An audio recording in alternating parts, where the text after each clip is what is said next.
All right, so I wanted to go ahead and do a quick follow-up to the video I just did, talking about some common trouble areas we run into from closing. I've got Kelly, our transaction manager. She handles a lot of the contract to closing work in here. So I went ahead and pulled her in, and she hates doing videos. She's actually super nervous right now, but she's been in 2 commercials, so she ought to be a pro by now, even if they had to do like 2,000 takes the first time. And my chili is almost good enough to eat, so we're gonna do 1 take on this one. All right, guys, make sure you go ahead and like and subscribe to the channel. So I want to talk about some common pitfalls. One of the first and most common areas we run into is early on. A buyer is going to have the inspections done and then ask for repairs. You know, some common things we get into with repair issues. Kelly, I know one thing, we've had a few times this year where a buyer actually came in, got a clear heating and air letter. Everything worked fine, but it was an older unit, and they asked for the HVAC to be replaced when everything worked fine and passed and got a clear letter. Kelly, why do people hate that so much if you're the seller? Well, if you're the seller, you know that something works properly. You don't want to spend 10 to 20 grand or whatever the amount is replacing units that work and function. And when the inspector notes on the inspection that they work perfectly fine, however, the buyer still wants it. And in this market, it seems like buyers are asking for more than they used to. I don't know why. They're getting beaten up on the price, having to pay a premium right now. So if you're going to pay a premium, hey, I get it, you want everything done, but here's how you fix that. That's actually an easy fix.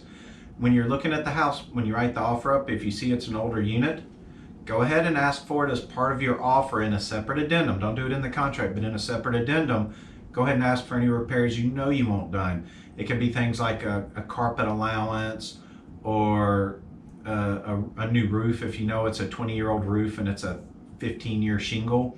If you know that the AC unit looks old and rusty and you want it done, ask for those things up front because you're more likely to get to closing at that point.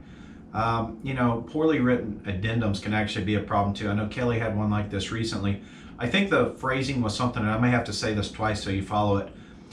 The sellers, we're representing the buyers, and the seller wrote this addendum. So it was something along the lines of the seller shall pay up to $8,000, not to exceed half, towards tub replacement. Terrible wording. Another one we see pretty frequently, and I'm going to come back to that, is seller will look at windows. Okay, yeah, I looked at that window, it looks fine to me. But if you write that in a repair, yes, I have seen agents write stuff like that in a repair addendum. You're not asking for a repair, you're asking the seller to look at a window. Or seller address the window. Oh yeah, that's another one. Seller will address the windows. Hey window, I'm addressing you right now. You have anything to say back? Yeah. So make sure your repair addendum is written properly. If you've hired a good agent, you went through the vetting process, they're going to help a lot through the process. Kelly, let's come back to that tub repair. What were some issues? Seller will pay up to $8,000, not to exceed half, towards tub replacement. How much does that obligate the seller to actually pay? Up to $8,000. It's very unclear. Yeah. So it's never actually determined how much the seller was going to pay. Are they going to pay half, not to exceed $8,000? That's not what it said. So anyway, we cleaned that up and that one closed okay. But I guess you could argue the seller is going to pay $1 towards it because all it said is the seller would pay up to $8,000, not to exceed half. So if the seller says, here's $1, buyer rests is on you, so be it. So be careful with your repair addendums, how it's written, and what you ask for in the inspections. You want something done, you know you want it done, ask for it as part of the contract and don't wait on the repair addendum, because I know there are agents out there who wait for the repair addendum. Insurance, sometimes this comes up. Insurance wants a new roof. Insurance wants the branches cut away. Turns out there's previous flood damage, water damage, fire damage, and getting insurance is actually an issue on the property. Get ahead of that on the front end. Title work, I've got a really good story about title work, which also involves a survey.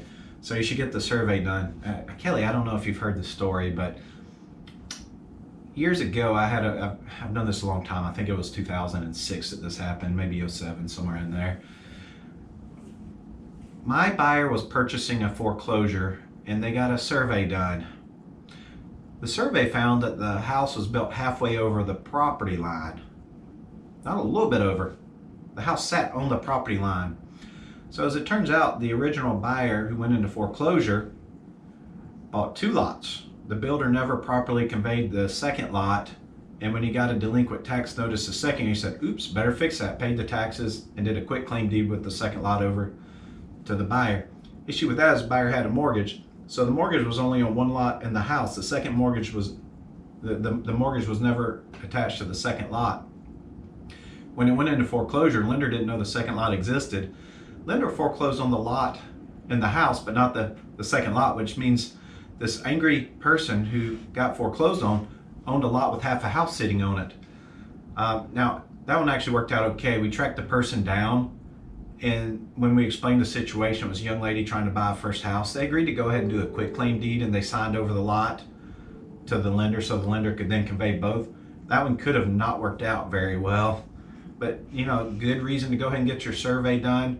And that kind of comes back into your title insurance. Title insurance is what? What does title insurance do, Kelly? I'm putting you on the spot.